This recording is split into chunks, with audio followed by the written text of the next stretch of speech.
I'm Mark Golub, and in the news, the continuing controversy concerning Benjamin Netanyahu's acceptance of House Speaker John Boehner's invitation for the Israeli Prime Minister to address a joint session of Congress on the Iranian nuclear threat.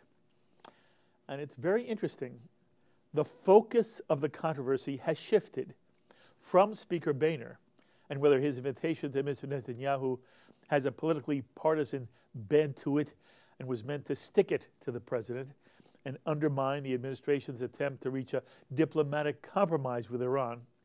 And the focus has now become the Obama-Netanyahu relationship and whether the Israeli Prime Minister put his own partisan political needs ahead of the interests of the State of Israel by accepting an invitation from the Republican Speaker of the House, which Mr. Netanyahu had to know would at least be an affront and an irritant to Mr. Obama if it would not exacerbate an already strained relationship between the two world leaders. And so in Israel, Mr. Netanyahu's political adversaries, Isaac Herzog, Tzipi Livni, Shelley Yakimovich, have all called upon Mr. Netanyahu to cancel his appearance before Congress, while others in Israel believe Mr. Netanyahu has every right to speak to Congress about the potential disasters of Iran reaching the nuclear weapons threshold. In the U.S., too, there are those who support and oppose the Prime Minister's appearance before Congress, and some are deeply offended that the Vice President of the United States, Joe Biden, and other Democratic members of Congress have said they will refuse to attend the joint session with Mr. Netanyahu out of loyalty to President Obama. Well, just how serious a threat to U.S.-Israeli relations is this latest flap between Mr. Obama and Mr. Netanyahu? And who is the villain of the piece, if there is a villain? Well, for some Israeli analysis, we're pleased to have on our phones from Herzliya Israel, Dr. Amnon Cavari, a professor at the Interdisciplinary Center in Herzliya Israel, who specializes in U.S.-Israeli relations. Amnon, thank you so much for joining us. Thank you very much for having me. So, Amnon, how are Israelis viewing the tiff between Mr. Netanyahu and Mr. Obama? Are Israelis blaming the Israeli Prime Minister?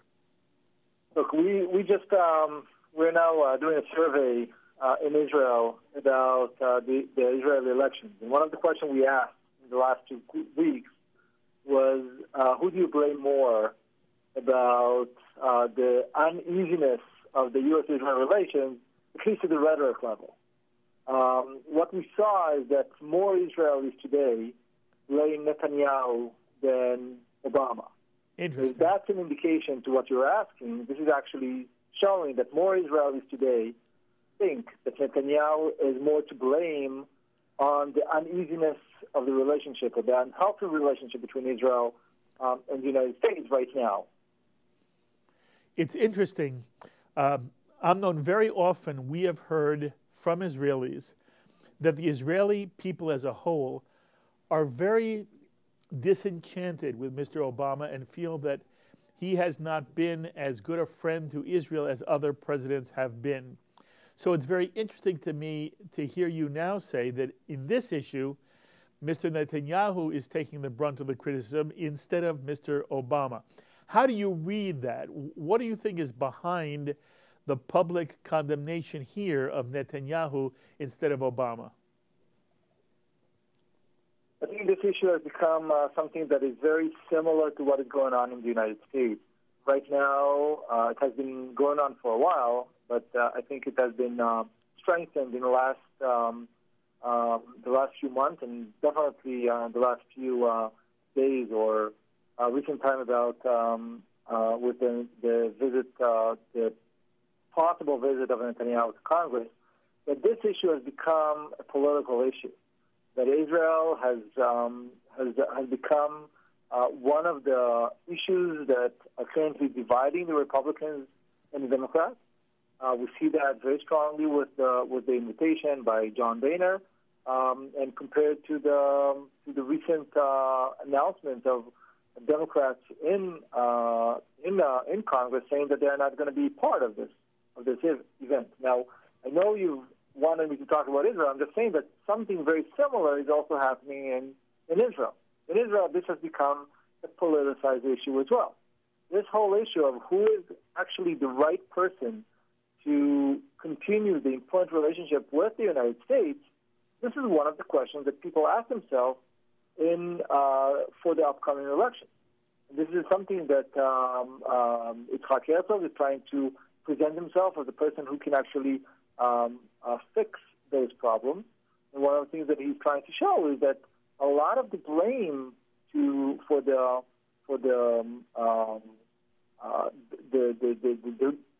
deterioration, I'm not sure that I agree with that, but arguably the deterioration of the relationship between at least the administration and the Israeli government is because of Bibi Netanyahu, of our prime minister. And they also argue that this is not only about the United States, but also about other countries in the world. So the same thing that is happening in the United States is also happening in Israel.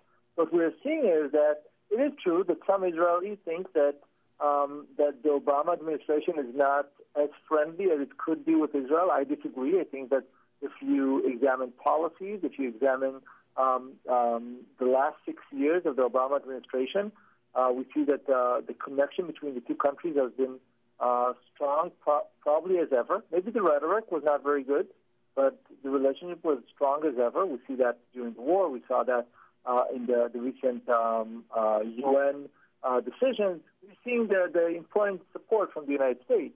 But still, the rhetoric does have an effect. And Israelis, some, or at least quite a few, believe that the rhetoric here, the relationship is not as warm, is not as strong as it was during the Bush administration. Yes. I think that this is very similar to what is going on. Yes. Amnon, do you think it matters? Again, you heard me say a moment ago, Aaron David Miller came on JBS and said Netanyahu is less than 2 years. We don't know who will be the next Israeli prime minister, and that the overall strength of the Israeli-U.S. relationship is so large, so strong, that there have been many tiffs and disagreements and disharmonies between presidents and prime ministers, and one should not overblow the Obama-Netanyahu discord. What's your sense of the overall strength of U.S.-Israeli relations? I agree, but I think that we should be a bit more concerned than what Miller said.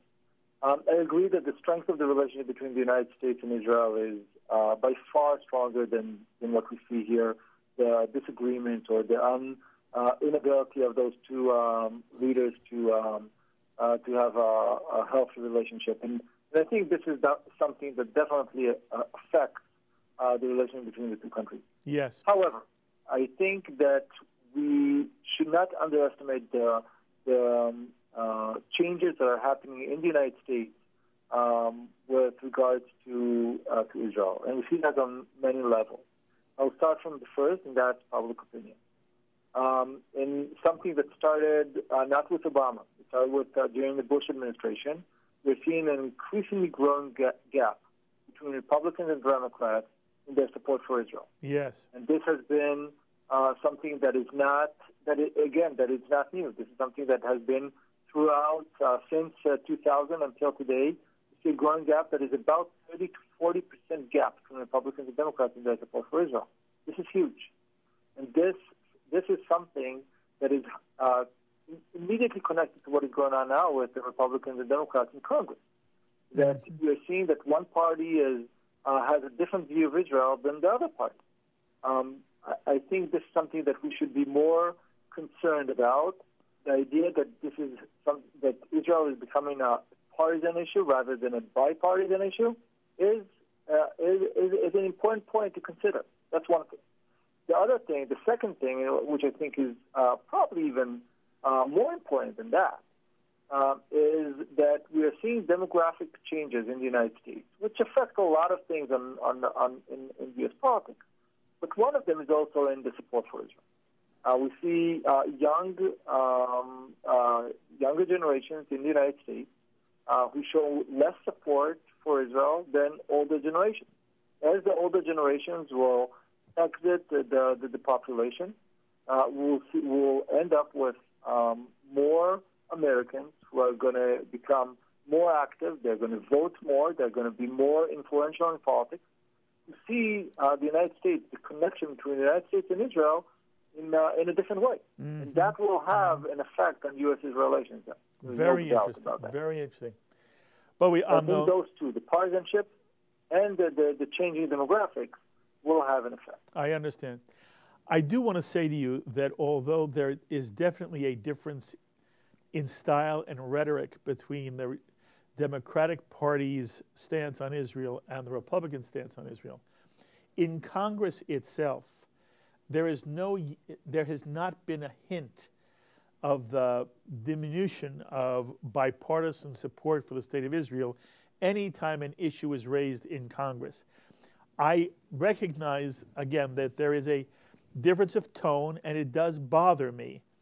But I do want to say that at the moment, it has not in any way demonstrated itself in a difference of policy within Congress itself.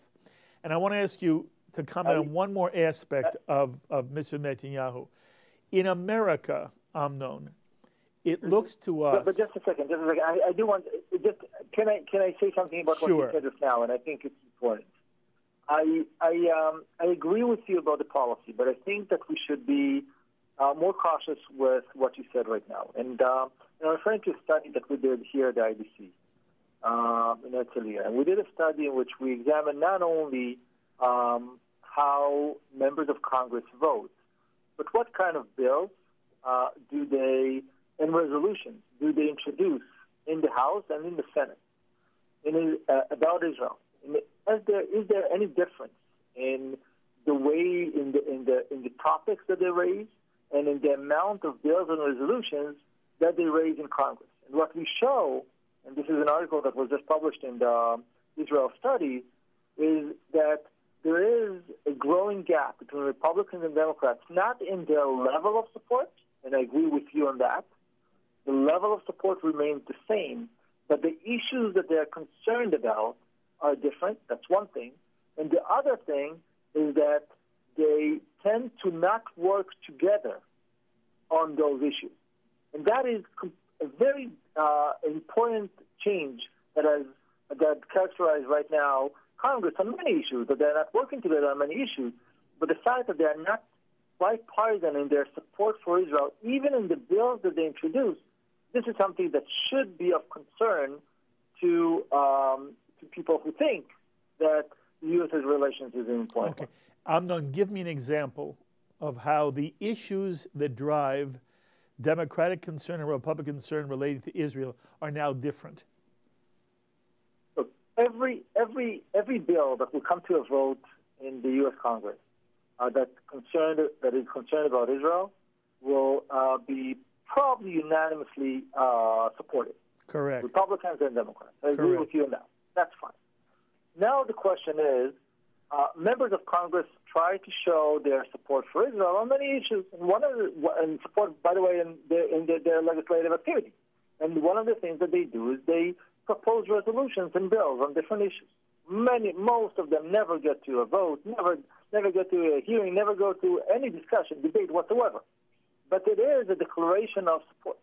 When we examine all those bills and resolutions, and we're talking about hundreds of those, when we examine those, we see that whereas it used to be bipartisan, now two different parts, two different kinds of bills. Now to your question. Republican bills and resolutions will show very strong support for Israel. Support for Israel in what they do in Gaza, support for Israel in their fight against terror, and so forth. Democratic bills and resolutions will say the same, but will add a lot to that.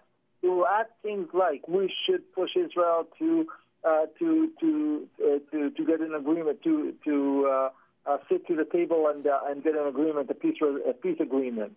We should condemn Israel for their actions in Gaza, but we should also condemn the terrorist attacks and so forth. So we see a different tone also in the bills and resolutions. I understand. And I think this is something that we should be concerned about.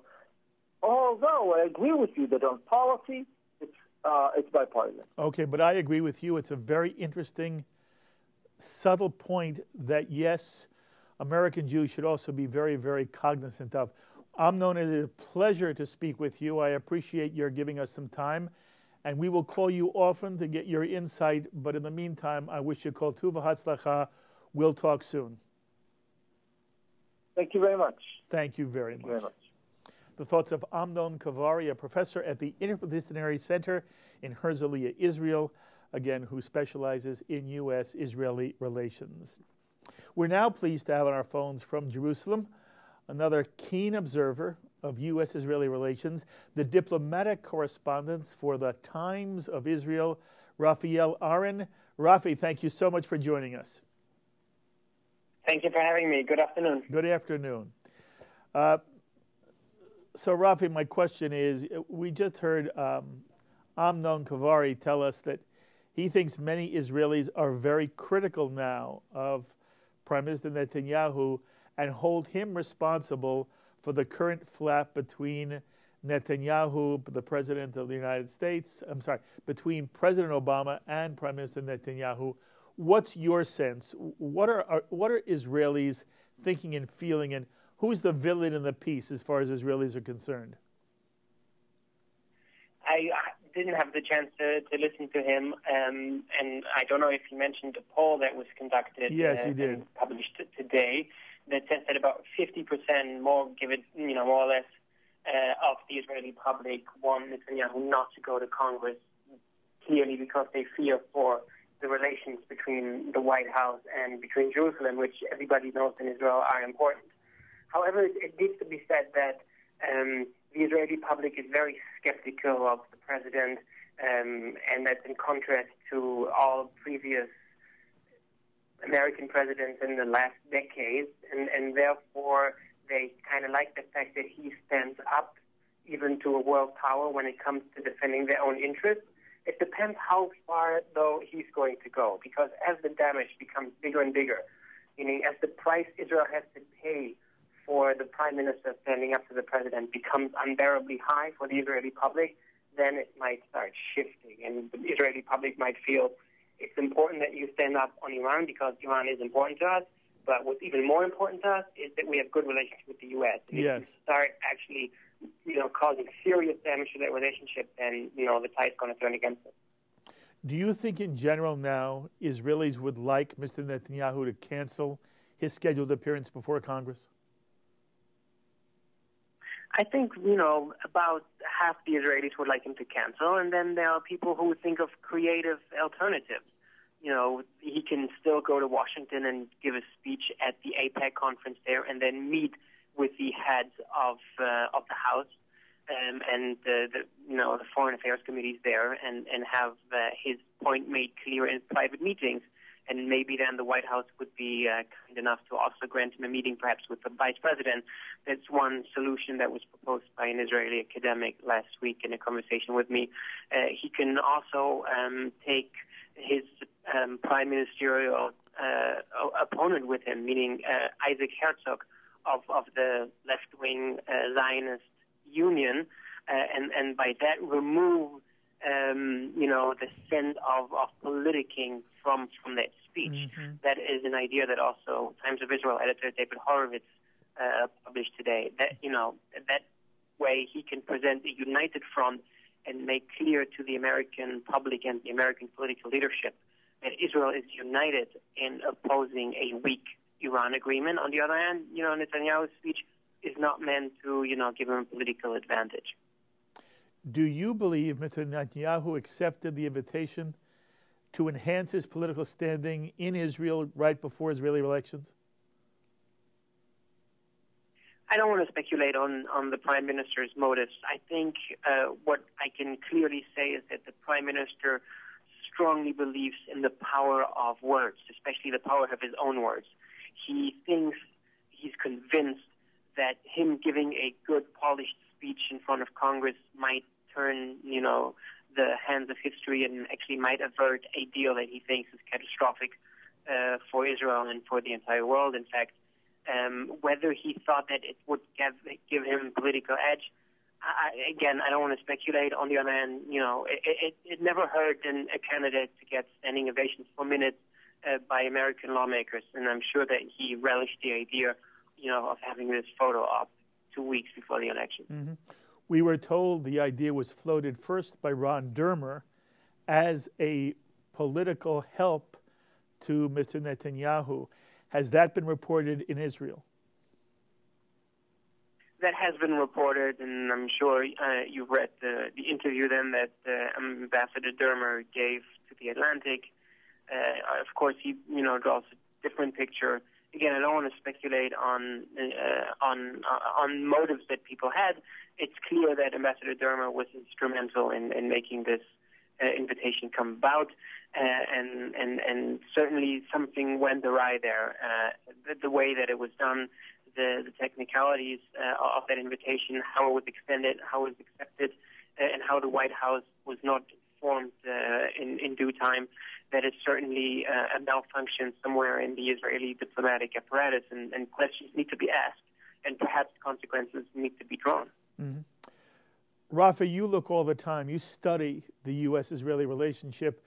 I've mentioned to our audience, we had Aaron David Miller on, and his position was that the strength of the U.S.-Israeli relationship is too big to fail, and that there have been, throughout the history of the State of Israel, tiffs between individual presidents and individual prime ministers, and the strength of the relationship has weathered any kind of disharmony, and that the president will be gone in less than 2 years. Who knows whether the prime minister will be the next prime minister of Israel, and that the U.S.-Israeli relationship will remain strong and unbroken, and that really people shouldn't make too much of this issue, this soap opera issue between Mr. Obama and Mr. Netanyahu.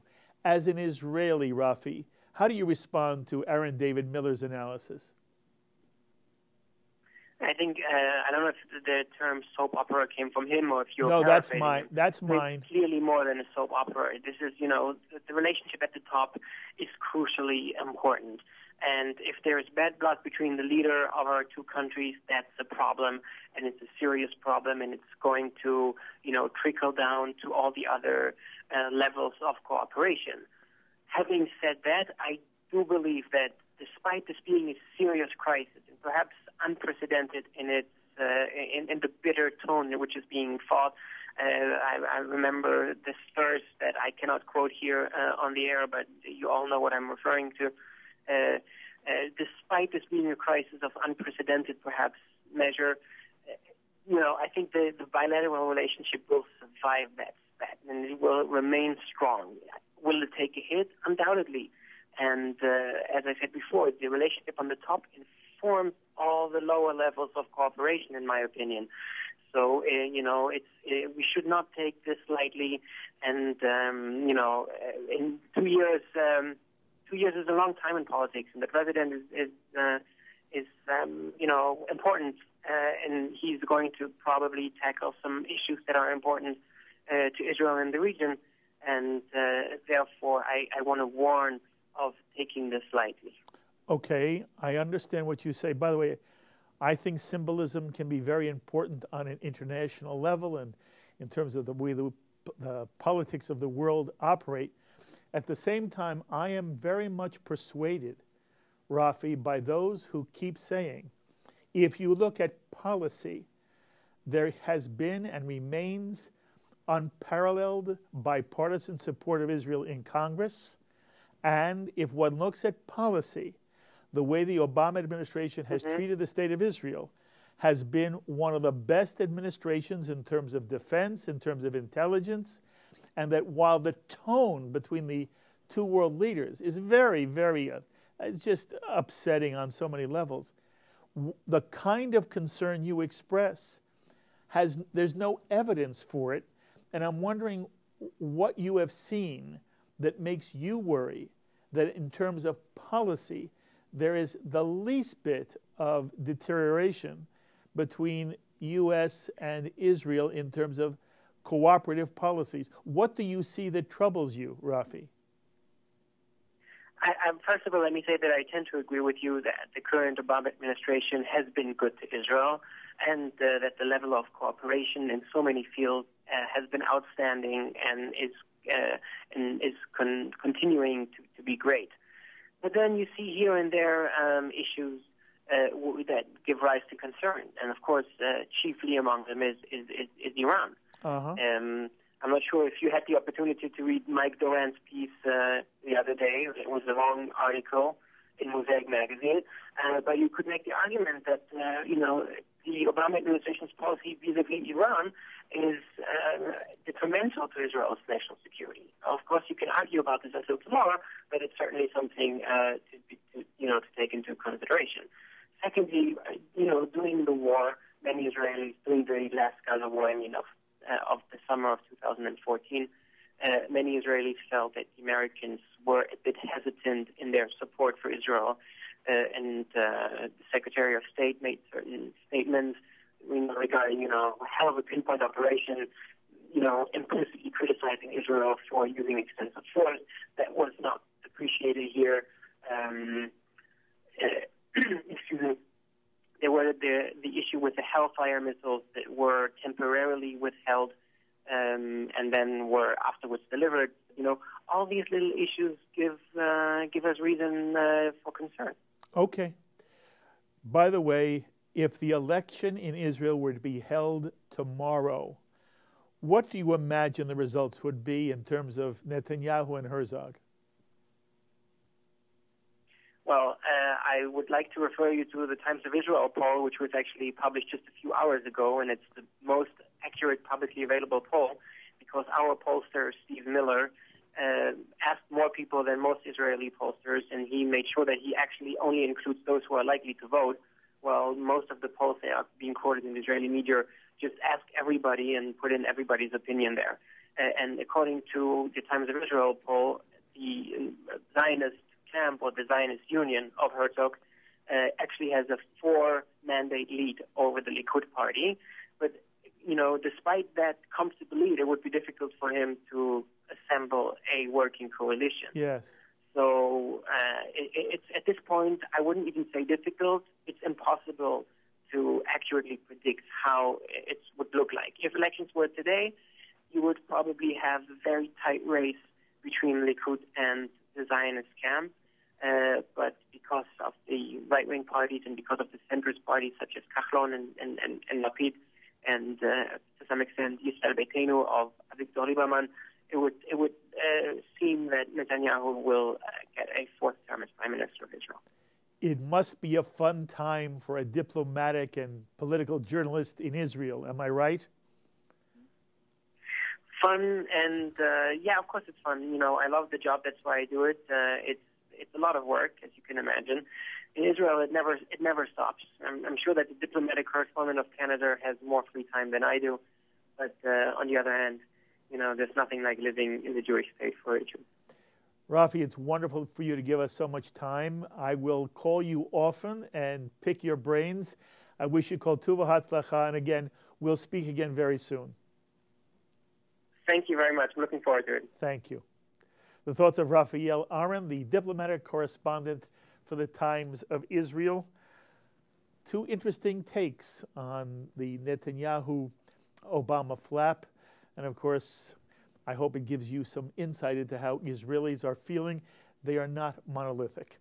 As always, my thanks to Sloan Copeland, Serge Goldberg, Dara Golub, and our producer for this edition of In the News, Ron Jacobson.